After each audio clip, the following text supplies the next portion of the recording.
So we're here. We've got half an hour. We want to leave plenty of time for Q&A.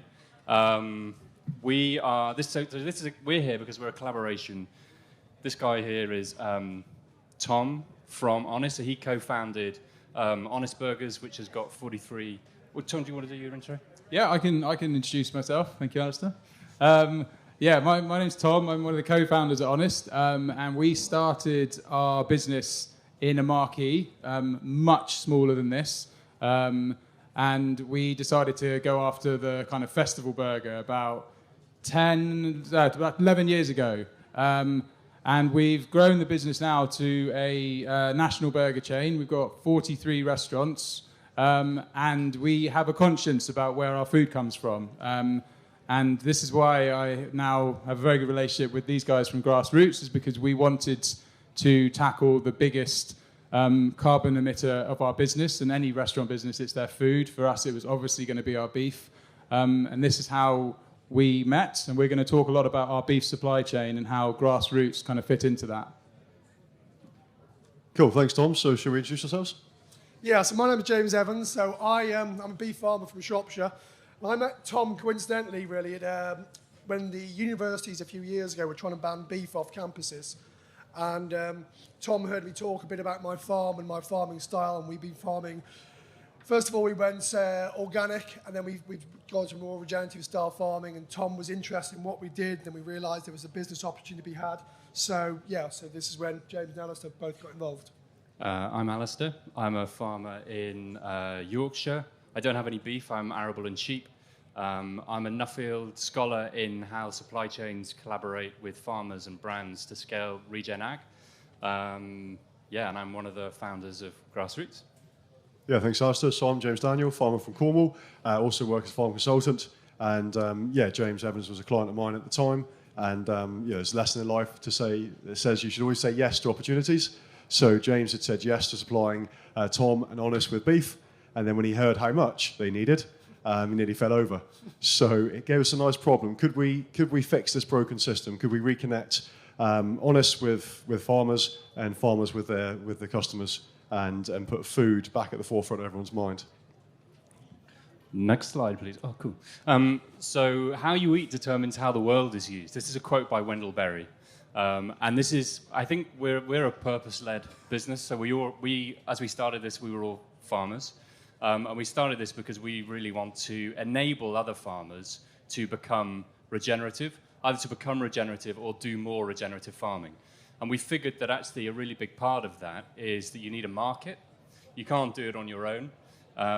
You need some collaboration from the supply chain, and I'm not talking like faux collaboration from some of these really big blue chip companies that tell you what you need to do, and if you jump through these hoops, we might carry on buying from you as opposed to stop buying from you.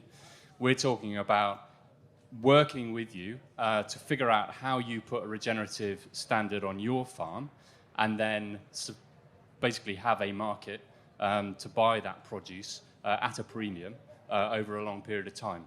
And that then gives farmers security to invest in what they need to do. I've been told that I can't give the whole presentation in the first 1 minute. So You've done a pretty good job, Alastair. Any questions? No. All right. Let's hand over to Tom. So you might not be able to make this out, but this up here, we say honest, not offsets, which we really passionately believe in. And everyone is fully aware of the term greenwashing, I'm sure. There's varying degrees of it. There's varying degrees of statements that really have no meaning to them at all, that a clever brand agency has got behind. And it's really quite depressing, to be honest with you. I see so many businesses, and to be fair, so many brands that I actually have a lot of respect for, and I know their supply chain intimately. I'm talking about restaurant brands, and then I hear them make these statements that I know they can't back up. And it kind of pisses me off, to be honest with you. It bugs me that people can just write something down, put it in an email, put it on a vinyl on a window, and kind of not have to do anything about it. So for Honest, we have this word above our door, which is a really big, powerful word, and it keeps us in check. And it makes sure that we don't operate like that.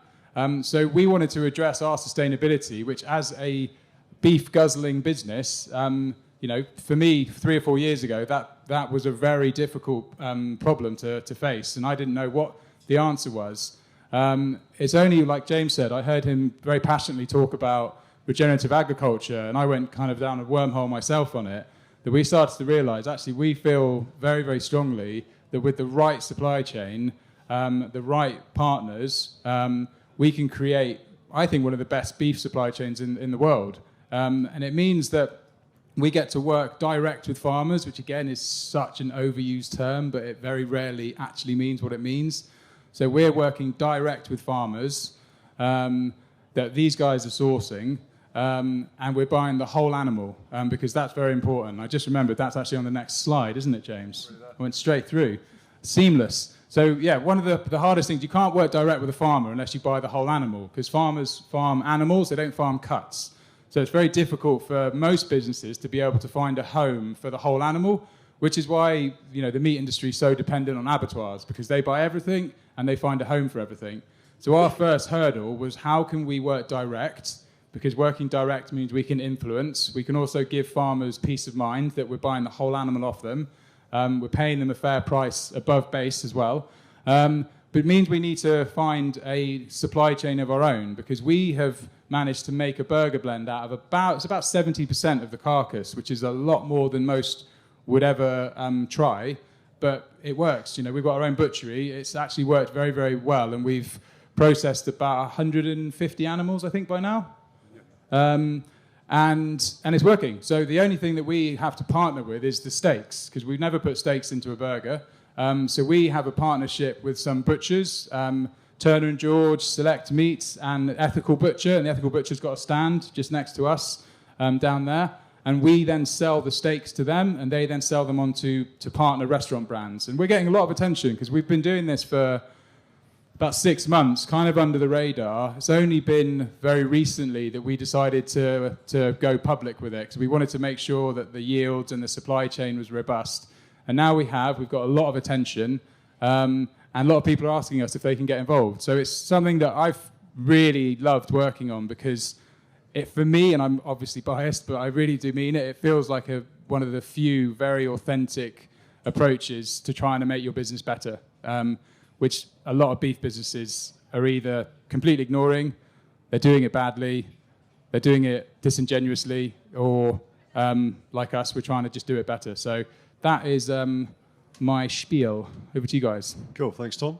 We'll pick the pace up a bit, so over to you, James. Sorry, was I talk too much, James? Just a little bit. Passive-aggressive way of telling me that.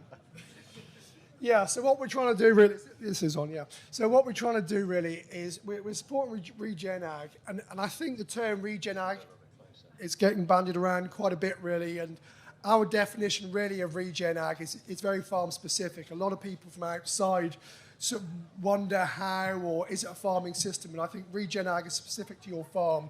So what we try and do is to tailor-made a sort of a bespoke to your farm really, to find out how everything works, what biodiversity, what your soil type is, and all that type of thing.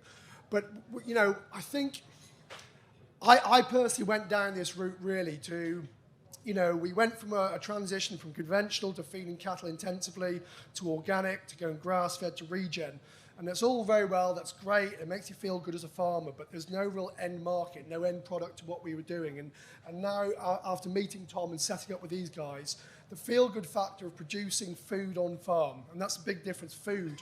I think before I was a commercial beef farmer, putting cattle onto a wagon, going to an abattoir, and it was completely faceless. And now the feel-good factor of knowing actually where our food goes, where it goes to, and these guys can tell the story of all the good things that we're doing on our farm is massively important.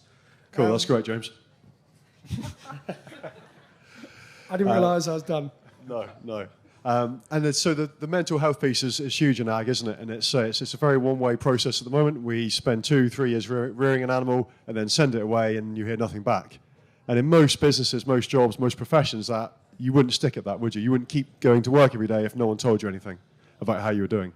So it's a very different position. That's what we're trying to recreate here, put people back in touch at both ends, give the farmers that supply the beef some honest feedback. We'll tell them when they've done well, when the cattle are good, and we'll tell them when they haven't done so well as well. And we'll give them proof and help them understand what they need to change. So in a bit of detail about how it works, so the farmer's free to source the calves from wherever location, supply they feel suitable. We'd hope that would be a local dairy farm, because in their scheme we're using dairy beef, and we're using that for scalability and for consistent quality, and for its fit within a regenerative farming system. It's fit within that mixed farming system. The breeds we're looking for are native beef sired from a grazing dairy cow. So it fits that sort of grazing, block calving dairy that are putting calves on the ground normally twice a year, spring and autumn, and the farmer will bring those into his system, rear them in a forage and a pasture and forage first system. So no crops grown or no grains grown to feed animals. This is strictly forage first. But we also sit within a regenerative context. So if the farm is located next to a brewery and there was some spent grain that was available, absolutely we'd consider that being a suitable option. If they were shipping that from 100 miles away, that's not suitable. So it's working things within the local community, I guess, as agriculture used to work 70, 80 years ago, and we had a lot lower offsets because of it. With the farmers, we have a 12-month rolling contract in terms of what they agree to supply within that period, and that's reviewed each quarter, depending on how animals are finishing within their system. So each year isn't the same, and we're flexible to cope with that, and flexible within the pool of farmers to balance the supply and demand. Honest demand is fairly static, and we know what that is 12 months in advance, so it's just us getting our biological farming systems to fit with that requirement and remaining profitable and sustainable at the same time. We're looking for quite a range of our target carcass weight's quite wide, and again it fits with that Frisian Kiwi cross to native beef animal being 240 to 340 kilos, and the base price sitting around an O+3. And our grid and all our pricing is pretty open and transparent, and it really fits with what's coming off these pasture-fed systems. We're not looking for extremely fat animals. We don't want old animals either. We want breeds that suit the farm and that suit the system. If it looks good and it feels good, it'll be good and it'll taste good. Do you want to do a bit of this with me, Alastair? Yeah. So, as James Evans alluded to, we work with the farm and we do a series of baseline surveys and audits. If they've been done already, we'll use those, and if not, we'll bring really good independent people to the farm to look at biodiversity, to look at soil, and what we're doing is both visual, in terms of visual soil assessments, and it's also lab tests as well. So it's a combination of the two, and we'll repeat those annually to build a picture of the farm. The first ones we do will give us an understanding of the system. Where are the limitations? And it's a bit like having, I guess, a bit of accountability in the business, to have someone to sit down beside you and say, look, what do we do really well, and what should we try and improve? Because what we want to do is help people improve and provide that sort of, I guess, that sort of shoulder to lean on in the business, and equally a little bit of accountability, a little bit of peer pressure, a little bit of someone saying, well, look, you said you were going to do this differently. It's 12 months later. Have you committed to doing it? Because we only sometimes need a bit of assistance to help us on our journey and to do things at the right pace. So we work with farmers with the right mindset that can say, yeah, look, some stuff I do isn't perfect. I'm willing to change with some help. And hopefully what the supply chain is giving is a very clear direction, a very clear call from Tom and from Honest saying, we want to work with farmers like you, but we need to see you committing to change. If you commit to change, there's a premium available. And that's the really important piece, isn't it? We're happy to do things over and above what the industry expects if we see a return for our investment of our time and our resource. So that's hopefully what this becomes.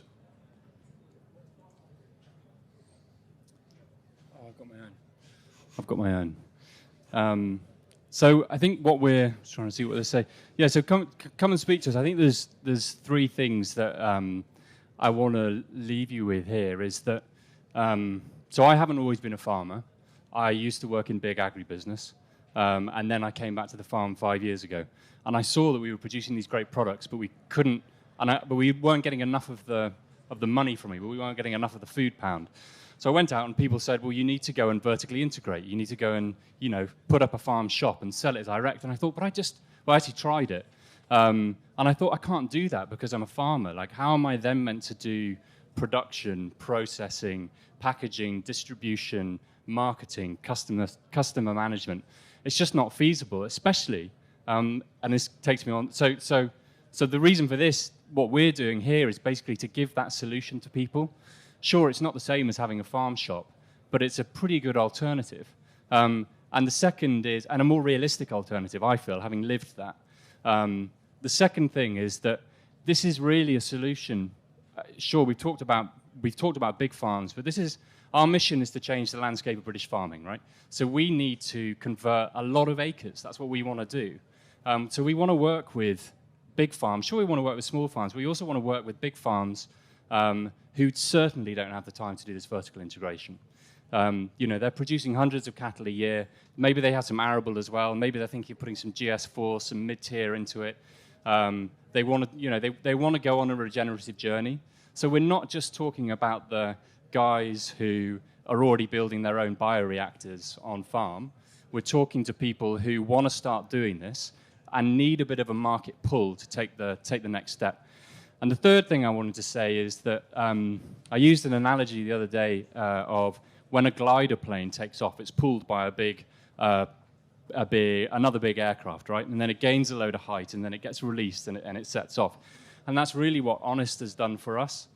We wouldn't be here without Honest. And what we're talking to you about today is this immediate opportunity that we have, where we need to scale up quickly, and at pace and at scale, to meet Honest requirements.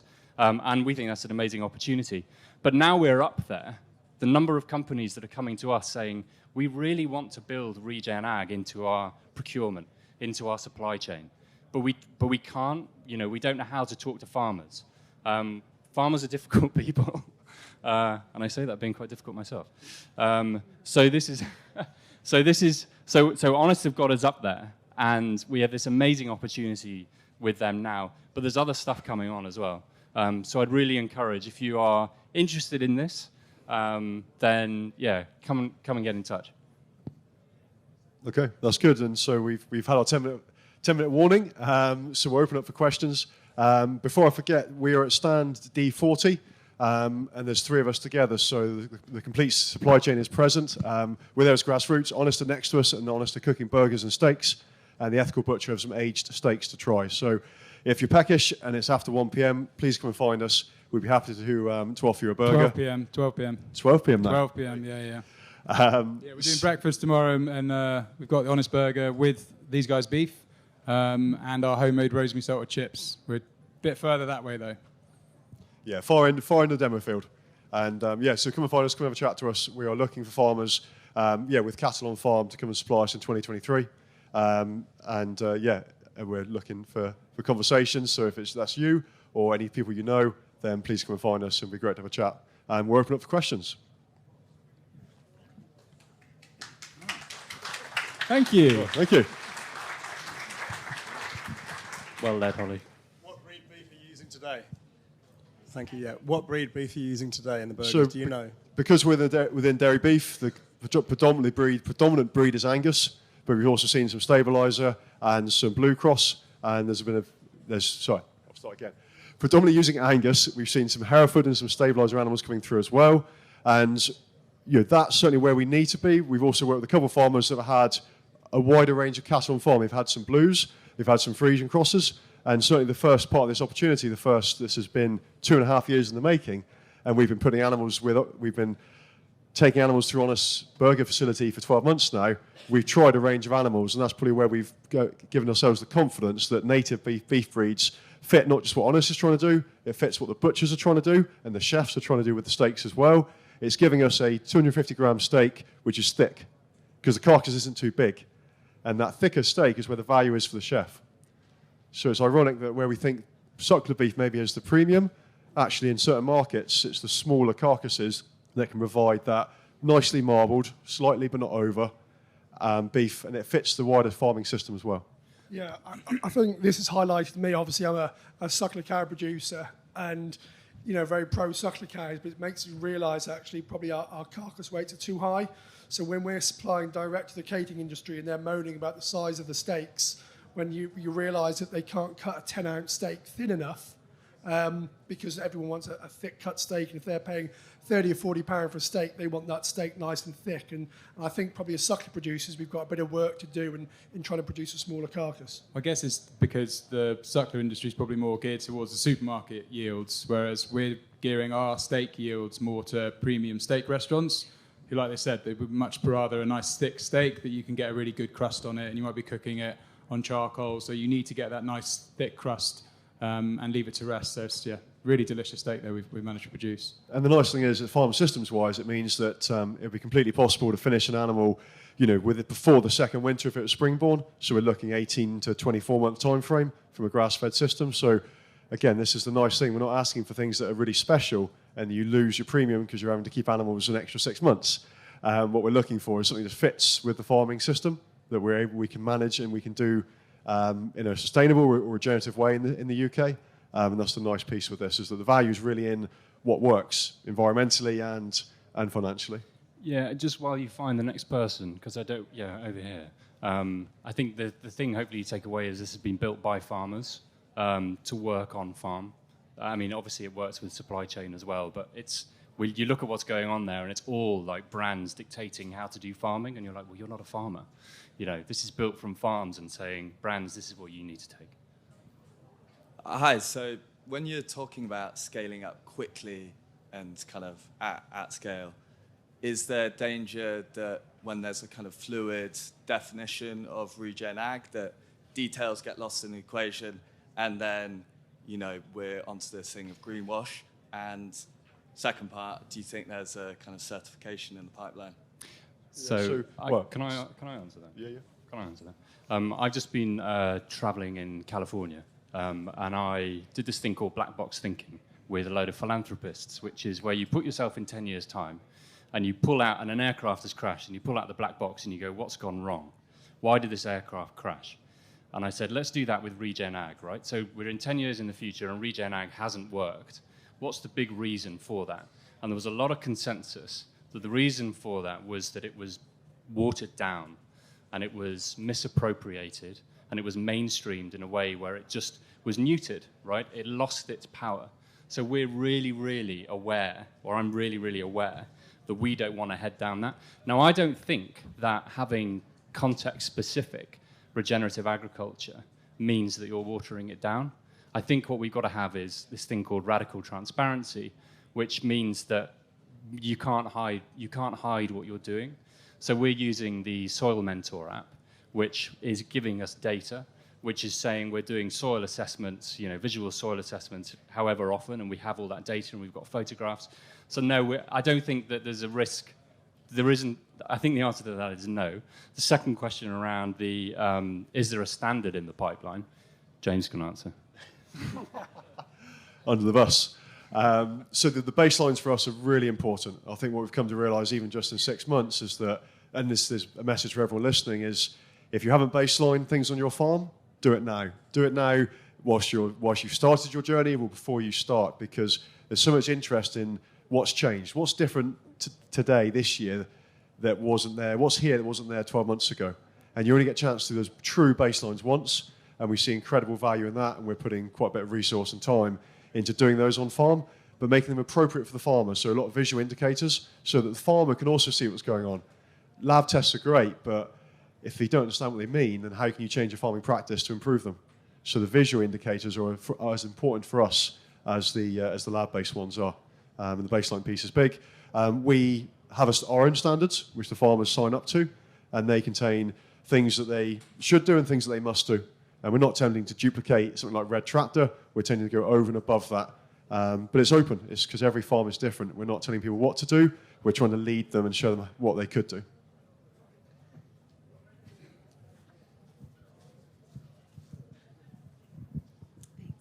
Hi. So I'm quite interested to know, it makes sense looking at how this model works, going into the restaurant trade and things like that, but is there a world where this model would fit if demand was there? Like, how do you scale it up so that retailers are interested in this kind of thing? And then also, does Honest Burger have any customer insights into how much this message is landing with customers, whether they're interested in it, whether they're engaged in it, and whether they're willing to pay more for regeneratively produced burgers? Yeah, sure, I can answer that.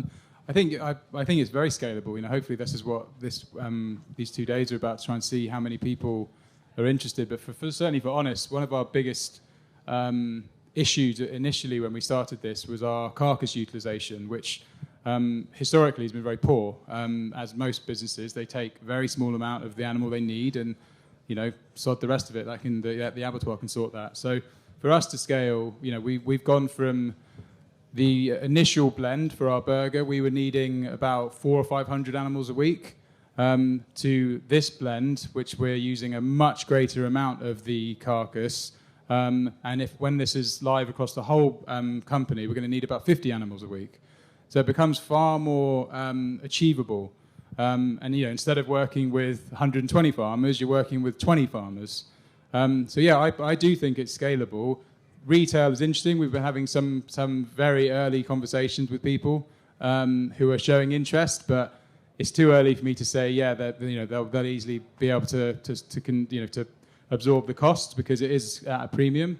And second part of your question, we have launched this 4 weeks ago now, and it's been overwhelmingly positive reaction from our customers. I've even faced into some of the people who have thrown some grenades my way, and a lot of the vegan community has come forward on our social media channels, and I've said, we're not going to resolve this in the comments of an Instagram post. Let's have a chat. And we've had a couple of conversations with some people who are very, very anti it on the face of it, and I've spent an hour talking to them, and there's still certain elements of it that people are never going to agree with in terms of animal welfare, for instance, if you are vegan. But the general consensus has been really great, and we've been really happy with how it's landed. And like I said, now lots of people are starting to show interest. Now we're public. Now people are interested and they want to get involved. And the quality of the steaks are fantastic. That's one thing that we've really noticed is because it's such a small supply chain, very few inconsististencies, that the steak parts of it are able to command a premium price because they taste brilliant. Yeah, right. I think we still got any time? Was that Stop. Oh, Done. I thought you might say that. We're on Twitter, we're on Instagram. I don't know if you're on one or the other, and we're also down the end. Yeah. If you've got any questions, just come down to our stands. We'll happily ask them. I'm on TikTok as well now. Right. Thank you all very much.